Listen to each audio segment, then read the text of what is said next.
அவரை நம்பி எந்த பொழுதும் கெட்டு போனதில்லை. காலம் தவறாத படப்பிடிப்புக்கு வந்து நடித்து கொடுத்து ப்ரொடியூசரை காப்பாற்றியவர். நல்ல முழுசா துணி வாங்கி பாவாடை தச்சு ஒரு 5 இடத்துல கிழிச்சு கிழிச்சு விட்டுறார்.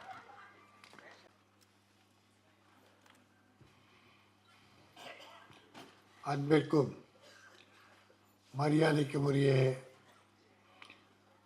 என்னுடைய ஆரியர் சகோதரர், நகைச்சுவை அரசு அல்ல, காமெடி கிங் அல்ல, நகைச்சுவை பேரரசு கவுண்டமணி அவர்களே, அருமை சகோதரர் பாக்யராஜ் அவர்களே, இயக்குனர் வாசு அவர்களே, 5 ஸ்டார் கதிரேசன் அவர்களே, செந்தில் அவர்களே, என் அருமை தம்பி ஸ்நேகன் அவர்களே, மற்றும் மேடையில் வீற்றிருக்கிற வல்லவர்களே, வாழ்த்த வந்திருக்கிற நல்லவர்களே, ஊடக நண்பர்களே, உங்கள் அத்தனை பேருக்கும் என் முதற்க நன்றியை நான் தெரிவித்துக் கொள்கிறேன். கவுண்டமணி அவர்கள் முதல் நாடகங்கள் நடிக்கிற போது அவரை நான் நாடக நடிப்பை பார்த்து ரசித்தவன். கலைவாணர் அரங்கம், பழைய கலைவாணர் அரங்கம் கட்டிடத்தில், அண்ணாமலை மன்றத்தில் மற்றும் உள்ள நாடக மேடைகள் எல்லாம் அன்றைக்கு அவருடைய நாடகம் தொடர்ந்து நடக்கும். அவருடைய பாடி லாங்குவேஜ், டயலாக் டெலிவரி நாடக உலகில் அவ்வளோ ஒரு பெரிய புரட்சியை உண்டாக்கியது. அதற்கு பின்னாலே நான் 16 வயதினிலே பார்த்தேன்.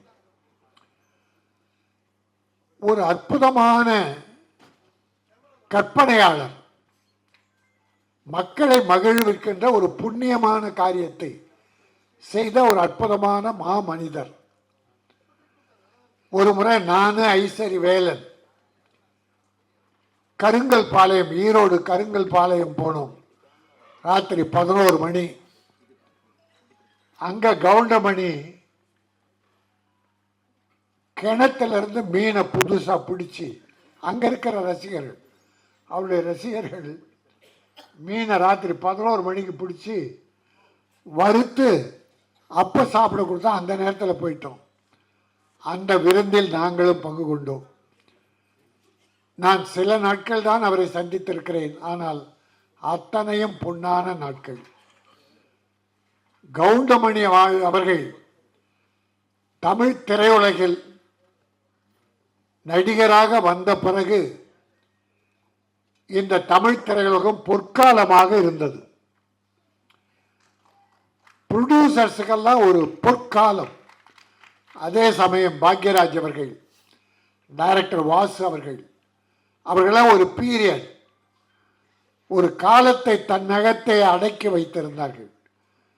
திரையுலகம் அவர்கள் கையிலே இருந்தது. தயாரிப்பாளர்கள் மகிழ்ச்சியாக இருந்தார்கள். என் அருமை தம்பி ஸ்நேகன் சொன்னதை போலே படத்தை பேரை பார்த்து போஸ்டர்ல கவுண்டமணியை பார்த்தா அந்த படம் பார்க்காம மக்கள் இருக்க மாட்டார்கள். கவுண்டமணிக்காக ஓடிய படங்கள் ஏராளம். அவரை நம்பி எந்த பொழுதும் கெட்டு போனதில்லை.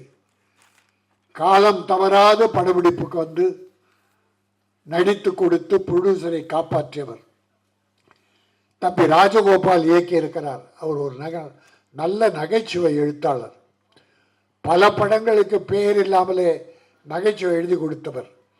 அவர் இன்றைக்கு இந்த படத்தை இயக்கி அத்தனை கற்பனையும் கொட்டி பிரமாதமாக பண்ணியிருக்கார்.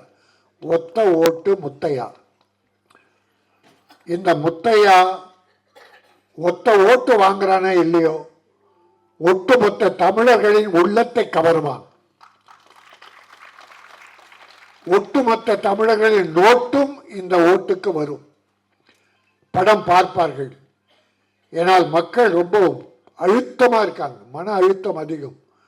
இப்படிப்பட்ட நல்ல நகைச்சுவை படங்கள் வேண்டும் என்று விரும்புகிறார்கள்.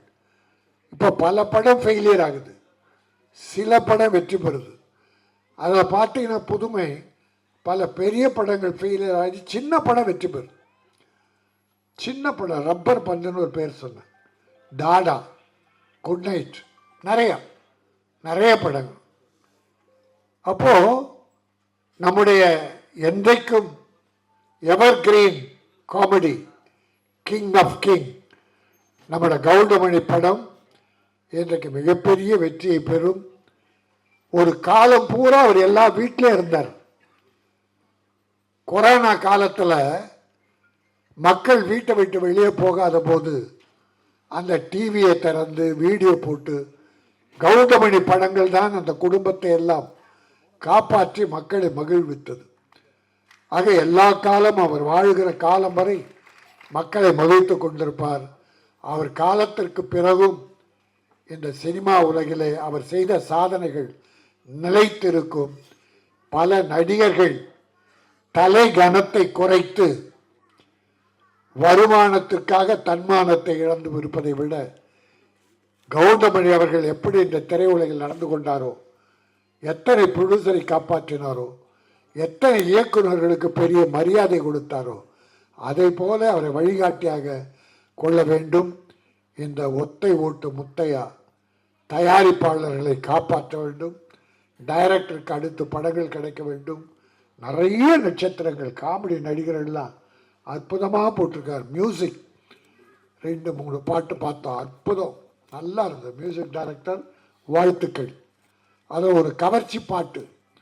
இப்பெல்லாம் பாவாடை தைக்கிறாங்க சார், பாக்யராஜ் சார் பாவாடை தைக்கிறாங்க ஃபுல்லாக. ஆனால் ரெண்டே கீசி விட்டுறாங்க.